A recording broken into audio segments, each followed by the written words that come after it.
on the Newman Jets Audio Network. This is the Jetcast, the official podcast of Newman University Athletics, featuring exclusive interviews with coaches, players, administrators, and more. The Jetcast podcast is brought to you by South Central Ceiling and Paving, online at SCSEALING.com. Mel Hambledon Ford, Pepsi, Allstate Insurance Agent Mike Light, Eck Agency, Donlinger Construction, Big Corner Creative, Dr. Brennan Lucas and Advanced Orthopedic Associates, Keystone Solid Surfaces, and by Overland Charters, the official transportation provider of Newman University Athletics. Here's the voice of the Newman Jets, Blake Cripps. Back here for our final show of the first semester, the Newman men's basketball team returning to action coming up on Saturday. Another tight loss for the Jets, this time in overtime last Saturday against Fort Hays State. 1-3, very close losses, and of course, first win of the year against Nebraska Kearney. Joining me is the volunteer assistant head coach for Newman University basketball, Ari Smith, in his second year with the Jets. Ari, thanks so much for the time. Appreciate it, Coach. Thanks for having me. Well, obviously, right now, you wish you were in a different spot record-wise, except for the Washburn game. Kind of toss that out, and they're very good. I think they've got a good chance to win the league. They've got some really good players up there in Topeka. But where do you think this team is at right now, mentally, emotionally, being 1-3, and not being that far away from having a couple more wins? Yeah, I think we're headed in the right direction. Our guys, they're staying the course. That's kind of been, our motto so far this season. Stay the course. We got a young team, lots of new guys. And there's lots of learning going on right now. And obviously, with the loss of scrimmages and loss of non-conference games, we were just thrown right into the fire. Yeah. And so we feel like we've been doing a pretty good job so far this year, and already we see such big improvements from the beginning of the year. So we feel good about where we're going right now. The setbacks in terms of coronavirus obviously have been tough, and they've hit a lot of different teams, not just your team. What do you think has been the most difficult part about trying to navigate this early season? You guys had to get quarantined a couple of times, and like you mentioned, lost all of your scrimmages. How difficult has that been to overcome with so many new faces on the roster this year? Yeah, I think one of the big things about success in a college basketball season is being able to get into a routine, of the daily procedures that you're going about to be successful and to develop your skills and everything like that. And so when your schedule's constantly changing and constantly getting new information and things are changing, it throws all of that out of whack. So you just have to be a lot more flexible this year, have to be prepared for anything. And so, that's been a constant thing that we've had to talk to our guys about. What do you think is the most important aspect of integrating new players into existing program? Because you guys have, I think, 10, maybe even 11 new guys on the roster this year. I believe that it is a record for a number of new players on a Newman men's basketball team in the D2 era for the program. And obviously this has worked out before back in the Heartland Conference, welcoming in new players. Had a couple of really special years back there before you showed up. What do you think is the key to bringing guys into a system? I think one of the big things for this group that we found was the off-the-court relationship building, and so we really focused on that going into the season, taking time every week to sit down as a whole group and really get to know each other off the floor. And I think those relationships that we established before we even ever stepped foot on the court really helped to bring this team together closer and faster than we normally would have. Talking with Ari Smith, the volunteer assistant coach for Newman men's basketball. Obviously, Fort Hays State was a tight one for you guys. In every game that you have lost here at home, it has been a one-possession game at some point in the final minute. I know you don't need me to remind you of that. I'm just doing that for the viewers and the listeners out there. I know that you're well aware. But overtime against Fort Hays State, ended up losing by 6 in the extra session. And I talked with Coach Allen after the game. There's so many just little itty-bitty things. Was there any one of those little itty-bitty things that stood out to you as you were watching on the bench? I think the thing that was causing us problems against Fort Hays State was just some defensive things we need to work on, small rotation issues, that type of thing. The thing that's encouraging about that is that that's an issue that's fixable. We had some other issues earlier in the season, as far as getting guys to play to the level of standard that we want to hold, and so now the fact that we're able to focus on some small basketball details, and those are the separating things, we feel good about that. What's it been like coming in here and learning from Coach R.J. Allen these last couple of years? Yeah, it's been great. I don't think I could have fallen into a better situation. With both Coach Allen and Coach DePriest, they're all about teaching and sharing every aspect of the process, and so I've been able to be exposed to every aspect of Coach Allen's process and how he does things, and it's just been great learning for me. Well, and last year you got to learn from one of the all-timers here in the City League, Ron Allen. What was it like to have the old man around? Yeah, it's great. We miss him a lot. I mean, we talk about him a lot still. I bet. When you have a personality like that and he leaves your program, it's a big hole to fill, but, lots of good words of advice from Coach Allen. So, Coach Allen, if you're watching, shout out to you. We do miss you, and we'll miss you on the bus here in the second semester. Well, what are your career goals? Obviously, don't want to be in this spot forever, want to move up the ranks.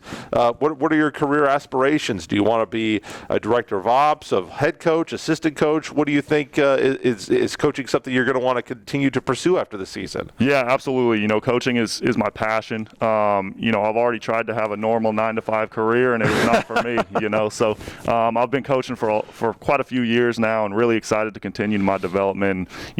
Wherever it takes me, but I'd love to be a head coach at the highest level in my lifetime. So if you don't mind me asking, what was the 9-to-5 job? I was a communications manager for a nonprofit. Okay. Actually, I did that for about 7-8 months. Sure. And yeah, it just wasn't for me. Office work is not for me. Not for you. I mean, you do realize there is some office work here in the coaching ranks as well. Absolutely. The office work here, though, it's all centered on my passion. Sure. It's film. It's breaking things down. It's talking to players. What is your primary responsibility here? What are the kind of things that Coach Allen has you doing to get ready on a week-to-week, game-to-game basis? Right. Yeah. So I handle scouts as well as Coach Nola and Coach DePriest. So we split up the scouting reports. We do that kind of stuff. I also help out with some of the offensive structure. We talk about defensive assignments and that kind of thing. So really all kinds of things, just helping wherever I can, helping Coach Noel out with scheduling and game day arrangements and that type of stuff as well. So are you more, did I hear that right, that you're more predominantly focused on the offensive side of the ball, or do you kind of look at both sides of the ball? Well, I would say I'd look at both sides of the ball, but I would say that more of my focus goes into the offensive side of the ball, stuff, yes. More focus on the offense. So what are your thoughts on the offense with, your guys being right there, scoring a decent clip, but you've had very good individual performances in I think almost every game except for Washburn. Mm-hmm. You guys have had somebody who has showed out. Brandon Budd in the first 2 games, then Joel Boyce in these last 2 games has been really, really good for you guys. How do you continue those guys? And obviously Brandon Budd's not going to score 23 every game, but how do you let him get out there and do his thing with Joel Boyce and get more of the offense, more players to step in and be contributors on a consistent basis? Right, and that's exactly what we've been talking about. We want to get everybody clicking at one time, so it's not just a couple guys one night, a couple guys the next night, and so that's where we're headed. That's where we got to get to. I think right now it's just building chemistry. I think we got to continue to build chemistry so that we are getting guys open in their spots, that type of thing, and getting everybody rolling in one night. I don't know if anybody's ever told you this, but I'm certainly going to tell you this. Watching Pryor watch a lot of Newman men's basketball practices, and obviously you said you want to be a head coach. Has anybody told you have the head coach's voice? Yeah, actually, some of our players this year told me that the first time they heard me yell, they were scared. So, I'd say that's a good starting point. That you wouldn't think that a voice like that would come out of a body like that, but it does. When did you realize that hey, in a loud gym, I think you're going to be able to get your message across. That could be helpful. Yeah, I first started coaching when I was a freshman in high school, and so I've been yelling on the sidelines for several years now. But when I was a high school junior, I was team captain for my high school for the first time, and that's when I first started getting the inclinations that my guys were hearing me, whether I was on the sideline or on the floor. So, well, final question for you. Central Oklahoma coming up, and I know you've got still more prep to do because you've got a week off this week. Don't play on Thursday, so it's not till Saturday. But what are your thoughts on what's going to make you guys successful against the Broncos? Well, the thing with UCO is they change their defenses a lot, so I think that's going to be a big thing for us is just recognizing what defense they're in and being confident and handling it with poise no matter what they're in. And so that's one of the things we got to prep for this week. And I think as long as we just continue to develop on the defensive end and develop together with our chemistry, I think we'll be in a good spot. R.A. Smith, assistant coach in his second year under Coach R.J. Allen here on the Newman men's staff. Once again, doubleheader action comes your way on Saturday as the men take on Central Oklahoma. Coach, best of luck to you. Thanks so much for the time. All right, thank you for having me. Next up, we'll have a sophomore on, or beg your pardon, a senior on, fifth-year senior. How could I ever think she was a sophomore? She's been here for a while. Abbey George. She's the second all-time leading rebounder in Newman women's history. We'll have her on next on the Jetcast.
Back on the Jetcast as we hit you with our last one of 2020. The women's basketball team returning to action on Saturday. Their last home game, last game of the first semester as they welcome in the Central Oklahoma Broncos. And so now we're joined by a senior fifth-year player from Australia who is now the number 2 all-time leading rebounder in Newman Jets history, Abbey George. Abbey, thanks so much for the time. Welcome. End of 2020, how good does it feel to have finally made it to the end of this crazy year? I'm pretty stoked about it. I mean, there's probably only more to come, but grateful that we've been able to make it this far with the season and that I've been able to return back to America. Yeah, what's that been like? You guys have kind of gone through a roller coaster of emotions of, well, the season's delayed or maybe it's not going to happen. And, for the most part, I know that there was the little hiccup at the beginning of the year, but for the most part, you guys have gotten to play and gotten to get out there on the court. What's it been like to get an opportunity to play when for a long time that was in doubt? Yeah. There was so much apprehension around it all. No one really knew what was going on, and then there was so many mixed emotions at the beginning. Just well, should we really be playing? And it's we want to play, but should we really be playing, kind of thing. So I think everyone's really relieved that we did get the opportunity to play, and I'm very grateful. This being my senior year, and it's kind of been smooth sailing since we have started playing, apart from the one quarantine we had. Right. But that came at a good timing for the team, I guess. If we had to do any, and it's been good so far. And so far, so good in the season after that. Yeah.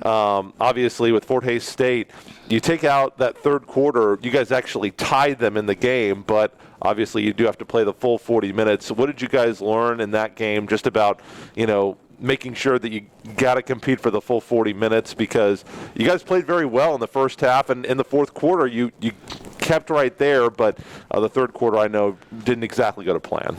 Yeah, we kind of always have had that struggle coming out after halftime. We either decide to fight back or we kind of just have our third quarter as a letdown quarter, which is unfortunate, and I wish we had to come out just have a bit of more fight to us, but unfortunately it didn't work like that, and they were just hot on the shooters. They were. You have now moved yourself all-time as the number 2 rebounder in the history of Newman women's basketball. What does an accomplishment like that mean? And I didn't check to see how close. You got a few more to go to be number 1, but what an accomplishment that would be to top off your career. Yeah, I think number 1 is 510. So yes. That's 70 away, I think, which is that's manageable. doable. Yeah. It's shortened season, but that's very doable. What do you attribute your rebounding prowess to?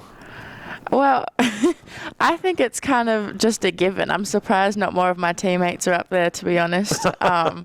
So, I mean, I just think I've been here 4 years. It is what it is kind of thing. It's probably something I should be up there for. Sure. Sure. The finals just wrapped up. So this whole week you guys kind of get to focus just on basketball. Most importantly, how did those finals go? We were talking before we started recording, and you think pretty well. Got all your grades back and pretty well on finals. Yeah. No, I did pretty well on finals. I had my senior year, I decided to kind of just have a bit of an easy course schedule. So, it was pretty smooth sailing. How nice is it to have a few weeks where you don't have to try to balance the classroom and basketball? You can kind of focus on basketball and give your mind a rest, at least when it comes to academia. Yeah, it's so nice not having to go back after a long day of like practice weights and classes and then have to worry about more schoolwork. So it's nice just to be able to relax and once you get back to your room. Obviously, this year has been a little bit different in terms of travel, and the coronavirus has been hitting different countries very differently. What's the situation been like in Australia? It's been very placid in comparison to America and a lot of other countries. So when I went home in March, so the Australian borders were saying like they needed to close, and everyone that's abroad they should come back as soon as possible. So I think it was spring break that we're on, and I was actually in California, and I was only there for 4 days, and I think it was like a week-long break, and I actually had to fly home 4 days into my trip, fly back to Wichita and fly out back to Australia, pack up my whole room and get everything situated the next day. And so I ended up flying back, quarantining for 2 weeks, and then it was sort of okay. But right now they're in a really good spot. They have 0 cases. Everything's back to normal. That's fantastic news. Yeah. How long of a flight is that back to Australia? Just depends. So from like LAX to Sydney, it's usually around 15 hours. Wow. That's a lot of time to spend on a plane. Yeah, it is. So for Christmas break coming up, do you normally get to go home? Oh, no. So you stay here. So what is the plan for this Christmas? Obviously, maybe some of the normal activities that you could do are not going to be quite as normal this year. So what are your plans for Christmas break? Well, usually I like to go to California and spend some time there, but with the lockdown and how all the cases are there, I thought it probably wasn't wise. So I'm actually going to Las Vegas with Brooke on the team. Oh, okay. Yeah, so that should be a pretty good time. Well, and that kind of goes into my next question here. I think it was you. Somebody mentioned the core four of the roommates of you, Braxton, Bailey, and Brooke in the room this year. What's that been like? And I think somebody said that you guys would maybe make the best reality show on the team. Why is that?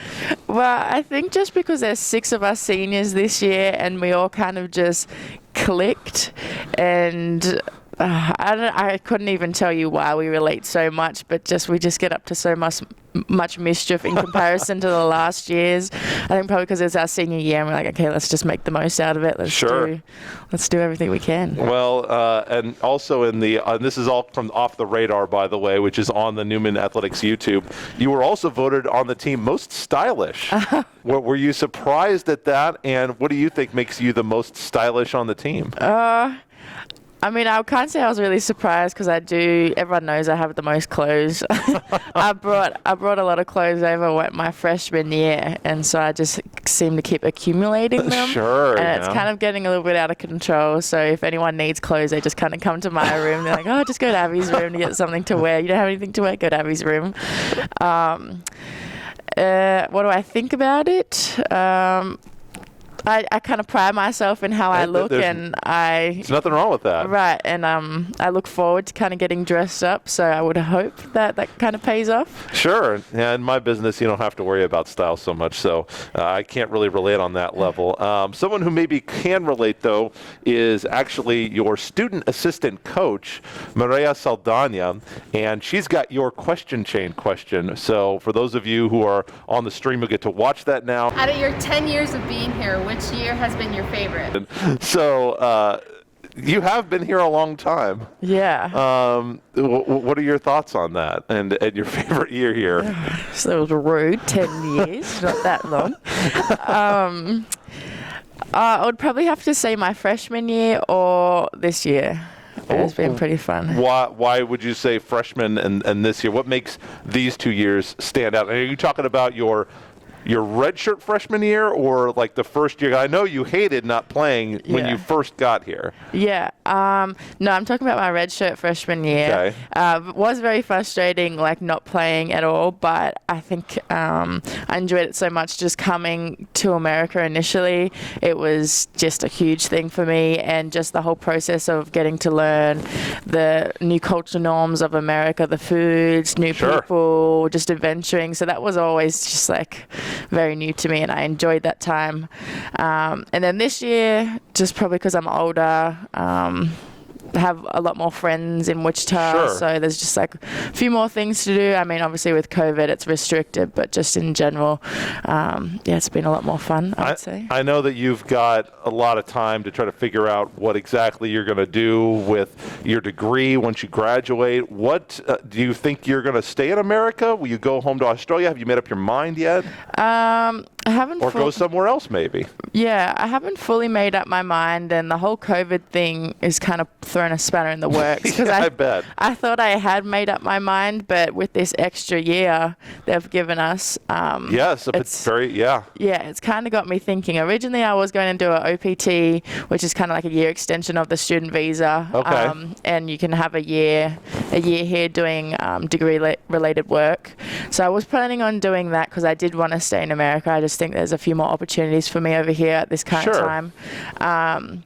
But now with the extra year, I'm looking into doing my master's. So I will be here for 11 years for Maria. So maybe, be here a little bit longer. And I would welcome that. I would love to have you back on the show next year. Final question for you. You've got a Central Oklahoma team coming up that's been a little bit on the ropes here these last couple of games. Came out of the gate really strong, won their first 2 games. Broncos have now lost 2 in a row.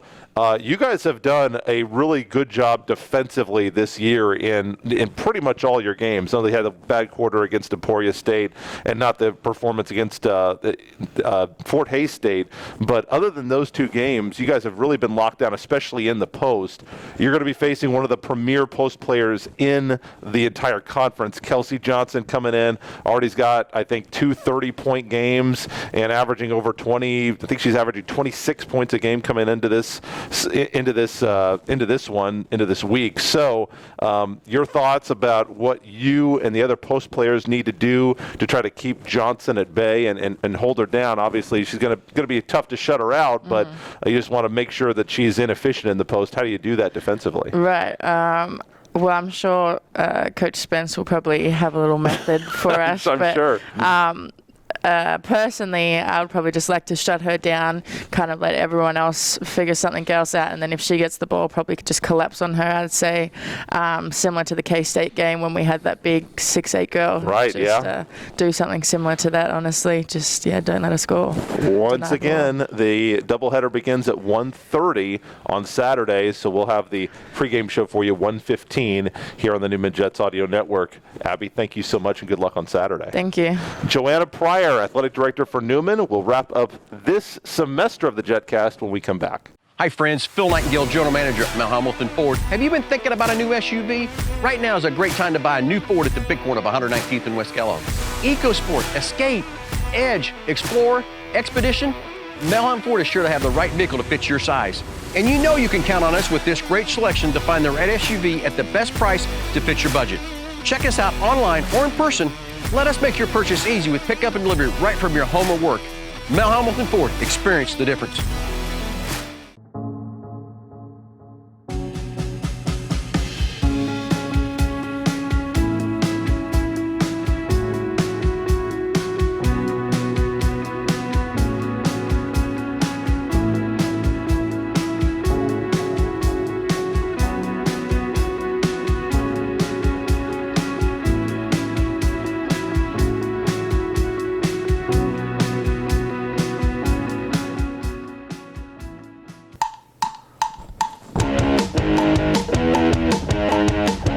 Wrapping up episode number 29 of the Jetcast here, our last segment of the year. We will not be back until after the Christmas break, and so we'll see you then. But might as well end the first semester where we started with the athletic director, Joanna Pryor, here at Newman University. Joe, been a heck of a year, heck of a semester. Kind of glad to be putting this thing in the rearview mirror. I'm sure you are too. Absolutely. I felt like maybe we were crawling to the finish line. Yeah, limping to the finish line. What has this year meant for you just in this, sports has been affected by coronavirus so much in terms of processes, financially, and a lot of it has been negative. Has there been anything positive that you could take away from this experience this year?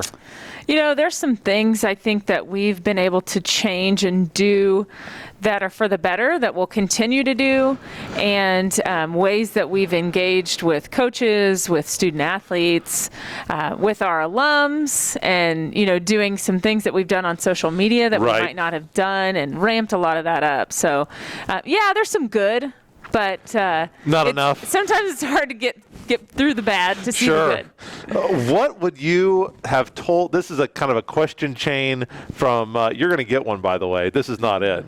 But if you could go back to January 1st, 2020, and tell yourself one thing, what would you tell yourself about this year, and what advice would you give yourself on what is to come?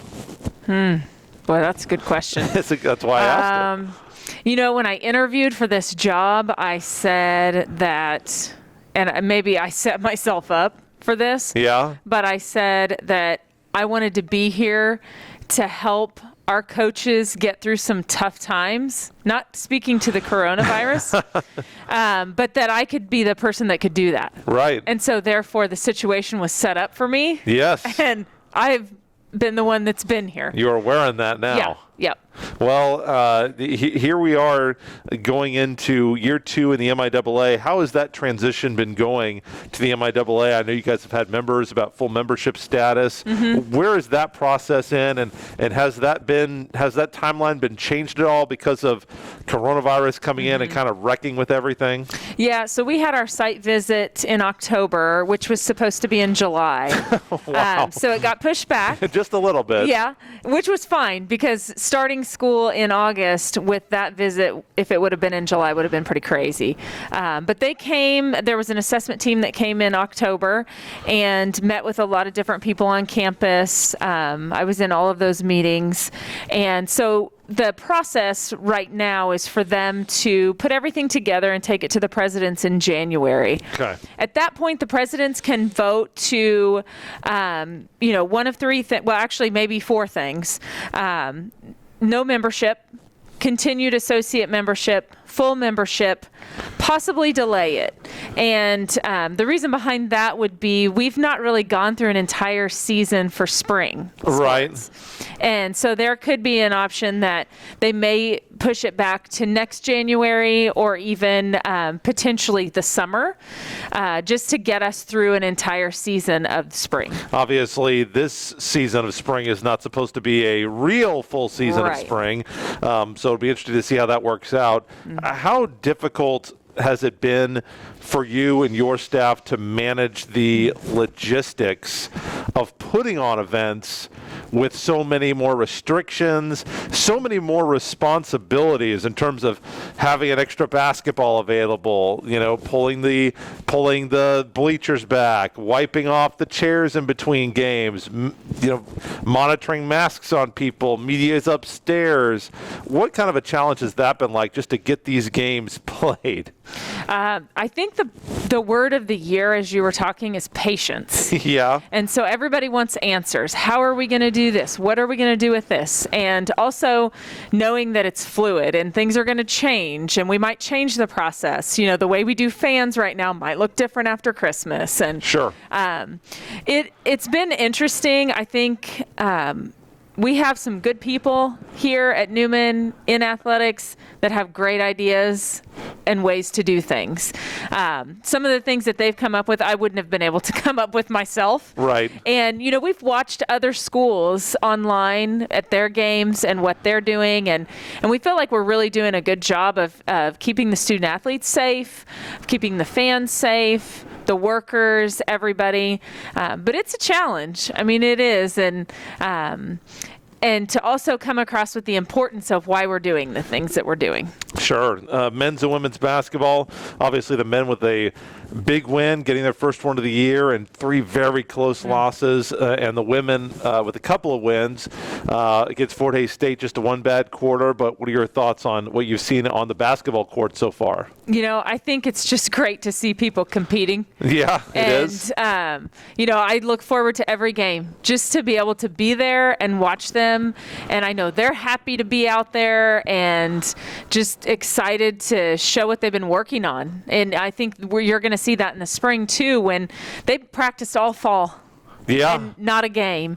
So I think there's just going to be a lot of excitement. And I feel that from basketball. I feel like there's not as much tension and frustration as in past years, perhaps, in certain game situations, because I think everybody's just excited to be able to play. Yeah, we're excited to be able to watch. That is for sure. One of the big things that you had mentioned last year was the beginnings of the process to look at a new building, whether it's a brand new building, reconfiguring the space that we already have inside here for Fugate Gymnasium. Obviously, coronavirus has been very unhelpful, let's say, in that regard. Everybody's heard about how all of the finances for Division I all the way down to Division III has been negatively impacted, especially because of the loss of the revenue from last year's March Madness NCAA basketball tournament. And Division II, Division III, they didn't get to have their events either. So where are those plans at right now, and how much damage has coronavirus done to what I think you said 5 years was kind of the timeline that you had set out at the beginning of last year.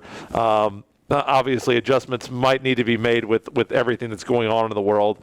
How much of a problem has coronavirus been in terms of trying to get this process kick-started of raising money and just looking at designs for a new building for basketball and volleyball? Sure. We have a new president. We got a new president in July. And so with that, we're going to have a new campus master plan. And so the old one will be discarded? Yes. Yeah, it has expired. Gotcha. Anyways, so there's going to be a new campus master plan process that's going to get put into place probably this next semester. I think this first semester is a little busy, with the accommodations to the classrooms that we had to do and all of that stuff. So, so looking at that, I'm hopeful that we're going to be at the top of that list. I know there's other needs on campus as well. So I think through that process, I will voice our concerns, our wants, and our needs. Sure. And see where it goes. And I know that the outdoor facilities over at soccer, the Newman Diamond Sports Complex, you have a new gate there, which looks very nice, and we're hoping to have a full season out there, obviously, this year. But I know that's how do you balance that? Because I know that they are in dire need of some things over there at the Diamond Sports, but basketball obviously is the most popular sport here at Newman. No offense to any of the other sports, but it's the one that has the best attendance and the one that the most people are connected with as of right now. Not that another sport couldn't come up and change that. But how do you balance the need with trying to keep your marquee sports at the top of the MIAA, or moving them to the top of the MIAA, I should say, but also balancing the needs of what some of the outdoor sports have? Sure. Yeah. I mean, I think if you look at, and you even polled all the coaches, you're going to find that a facility for the outdoor sports is probably top on the list. Sure. We probably have 90 plus student athletes out there. Right. When you're talking about men's and women's soccer, baseball, and softball, and they don't have running water. Right. So that's probably one of our top priorities when it comes to facilities needs. And so that I think once that's addressed, then we can look at the rest of it as well. Wrestling, tennis, and bowling have schedules now for 2020. Volleyball does not yet. And what exactly that's going to look like is still kind of murky. I was talking to Colin behind the camera here, and he was saying that some of the normal things that we would have for volleyball maybe are not going to be in place for this year in terms of stats and standings. There is going to be some sort of a mythological MIAA tournament of some kind. Right. When are we going to get details on what volleyball will look like for the 2020 season? Sure. So once basketball got off the ground, that's when the rest of the committees for soccer and volleyball started to meet within the conference. And women's soccer should have their finalized schedule very soon. Women's volleyball the coaches are kind of working on that just because of the nature of the sport, where they can play more than one match in a day. Sure. They are able to, schedule some tournament-like days for conference play, and then they will kind of have a somewhat of a MIAA tournament with no postseason after that. It'll be a glorified spring season, is what I would call it. Yeah. And then obviously you have one, or I guess two, because we talked with Coach Lovegren about triathlon and those specific challenges being such a student-led sport. But you do have one non-MIAA sport. Of that, of course, would be men's soccer, which plays in the Great American Conference. Yes. What have you heard from the GAC about their plans for men's soccer in the spring, and do they have any? Yes. Yep. So they were initially going to do a pod style schedule, but now everybody's going to play everybody. Okay. And so that'll be more of a representation of, who's at the top of the conference. Absolutely. And their schedule is getting finalized as well. Should be out very soon. If not, nope, not yet. Getting the nod. Nice job, Colin. He would know probably better than I would. Sure. But that's his job. So that's those are all the fall schedules are getting finalized right now, because there is minimal non-conference that's allowed. So they're still finalizing some of that. How will you go about trying to manage all of these events? Because there's going to be a lot more in a compressed time than normal. Normally you don't have soccer in the fall, in the spring. You don't have volleyball to worry about. And I know from working with Colin and Dave and Tim in the past, when you've got just softball and baseball, especially when they're both playing at home on the same weekend, that's plenty. Yeah. And so now you're tossing, 2 to 3 more sports possibly on top of that, maybe all on the same weekend. How in the world are you going to pull this off? I don't know. Be patient. Sure. No, I'll be it's plenty fluid. patient. It is. No, we've talked about it, and obviously spring sports are going to take a priority. Sure. So the ones that are playing in the spring in season. And still have a potential championship with the NCAA, because there's nothing changed on that. So from as of right now, soccer is not going to. There's no NCAA championship Correct. for soccer. Is the MIAA or GAC going to be conducting a conference championship? They could be doing something of that nature, but there is no NCAA But for championship. baseball, softball, those events have not been canceled as of today. Now, obviously, if you're watching this on Thursday, who knows what that could look like. Right. But those sports are going to be given priority for right now. Yes. Okay. Yep. And we know that baseball and softball, those schedules are actually up. You can check them at newmanjets.com. It'll be about February 6th, I believe, is opening day for baseball, and softball is, I think, a couple weeks after that. So looking ahead, if you can, to 2021, 2022, What do you think the schedule will look like for that athletic year? Obviously, we got great news this week. The first vaccinations for coronavirus are being administered, have been administered up in New York. Obviously, that doesn't mean that we're going to be getting them anytime soon here in Wichita. We have some, but those have been saved for first responders, hospital workers, people in nursing homes. So not going to trickle down to people like the normal people like you and me anytime soon. But what's your anticipation of what events will look like in 21-22 in terms of the schedule and in terms of fan participation, and what plans have the MIAA been talking about for next season, the next, we hope, regular kind of a season?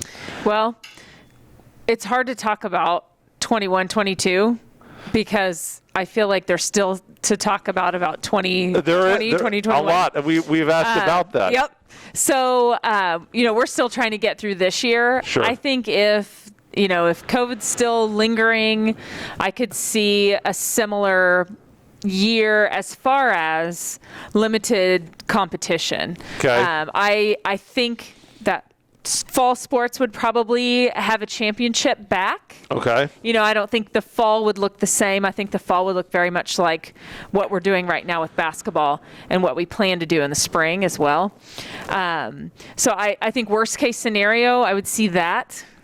Best case scenario, we're back to normal and nobody's wearing masks. That'd be fine with me. We're not limiting people into games, and yes, that would be awesome. But I also think that this has people thinking about what's important to the student athletes, and just the opportunity to play, and not necessarily some of the other glamorous things that go with that. The hard-nosed, let's play some games is the top priority for them. And so I think that's what we need to focus on regardless of what happens. Joanna Pryor, Newman Athletic Director, our last interview of 2020. Boy, what a year of the Jetcast, what a year of sports it has been. Joanna, thank you very much. We'll talk to you next semester, of course. Thanks, Blake. Well, that's our show. Once again, we're going to be off for the New Year holiday and for Christmas, and so we'll see you there for 2021 and everything that it has in store for us. So until then, Blake Cripps saying go Jets.